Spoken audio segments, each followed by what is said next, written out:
જે આપણે શ્રીમદ ભગવદ્ ગીતાના અધ્યાય 4 જ્ઞાનકર્મ સંન્યાસ યોગનો 38મો શ્લોક જોઈશું.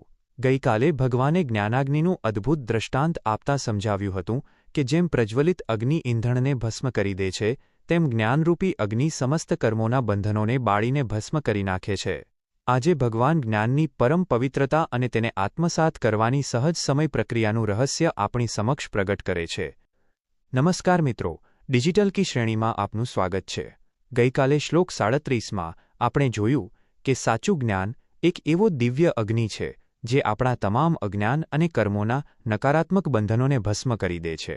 આજે આપણે જોઈશું અધ્યાય 4 શ્લોક 38, જેમાં ભગવાન શ્રીકૃષ્ણ જ્ઞાનની મહિમાની સર્વોચ્ચ ઘોષણા કરે છે. ભગવાન કહે છે કે આ સમગ્ર સંસારમાં જ્ઞાન સમાન પવિત્ર કરનારું બીજું કશું જ નથી, અને નિષ્કામ કર્મયોગ દ્વારા પવિત્ર થયેલો સાધક સમય જતાં આ દિવ્ય જ્ઞાનને પોતાના આત્મામાં આપોઆપ અનુભવે છે. 1. સંપૂર્ણ સંસ્કૃત શ્લોક. ન હિ જ્ઞાનેન સદૃશમ પવિત્રમિહ વિદ્યતે તત્સ્વયં યોગ સંસિદ્ધઃ કાલેનાત્માની વિંદતી 38. 2. સરળ ગુજરાતી અર્થ. શ્રી ભગવાન બોલ્યા, આ સંસારમાં ઇહ જ્ઞાન સમાન જ્ઞાનેન સદૃશમ પવિત્ર કરનારું પવિત્રમ નિઃસંદેહ બીજું કશું જ નથી. ન હિ વિદ્યતે. કર્મયોગ દ્વારા જેનું ચિત્ત સંપૂર્ણ શુદ્ધ થઈ ગયું છે તેવો સિદ્ધયોગી યોગ સંસિદ્ધ સમય જતા કાલેન તે જ્ઞાનને પોતાના આત્મામાં આત્મની સ્વયં પ્રાપ્ત કરી લે છે. સ્વયં વિંદતી. 3 અને 4 પ્રશ્નો અને તેના ઉત્તરો. 1. આ શ્લોકમાં ભગવાને સંસારમાં સૌથી વધુ પવિત્ર વસ્તુ કોને ગણાવી છે? જવાબ: જ્ઞાન, તત્વજ્ઞાન અને આત્મજ્ઞાનને, જેના સમાન પવિત્ર કરનારું આ સંસારમાં બીજું કશું જ નથી. 2. યોગ સંસિદ્ધનો અર્થ શો થાય? જવાબ: નિષ્કામ કર્મયોગ અને સાધના દ્વારા જેનું મન અને અંતઃકરણ સંપૂર્ણ પવિત્ર અને સ્થિર થઈ ગયું હોય તેવો સાધક. 3. જ્ઞાન મેળવવા માટે કાલેન શબ્દનો ઉપયોગ કેમ કરાયો છે? જવાબ: કારણ કે સાચું આત્મજ્ઞાન રાતોરાત નથી મળતું, પરંતુ સતત અભ્યાસ અને સમય જતાં સાધના પરિપક્વ થતાં સહજતાથી પ્રગટે છે. 4. સદૃશમ અને વિદ્યતેનો સંસ્કૃતમાં અર્થ શો થાય?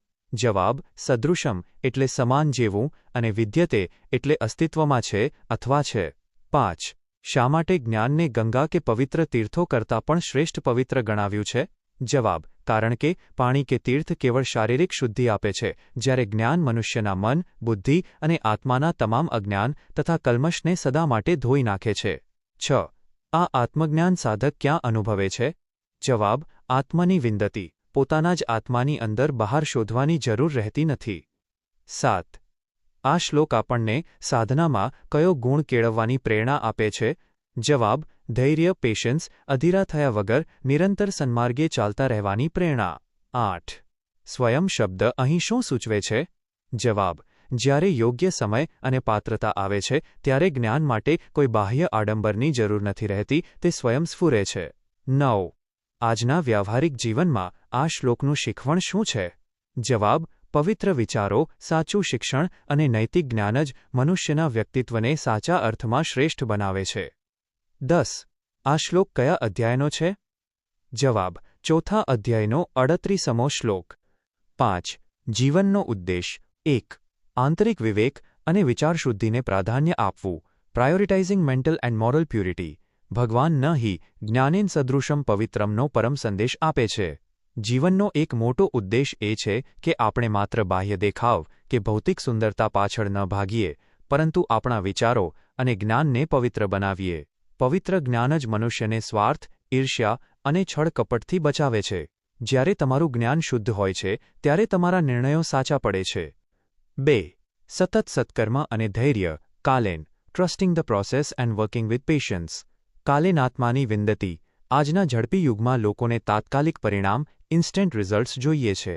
પરંતુ એક સમર્થ લીડર, વાયરમેન કે ક્રિએટર તરીકે આપણો જીવન ઉદ્દેશ એ સમજવાનો છે કે કોઈ પણ મોટી સિદ્ધિ કે કળામાં મહારત, માસ્ટરી મેળવવામાં સમય લાગે છે.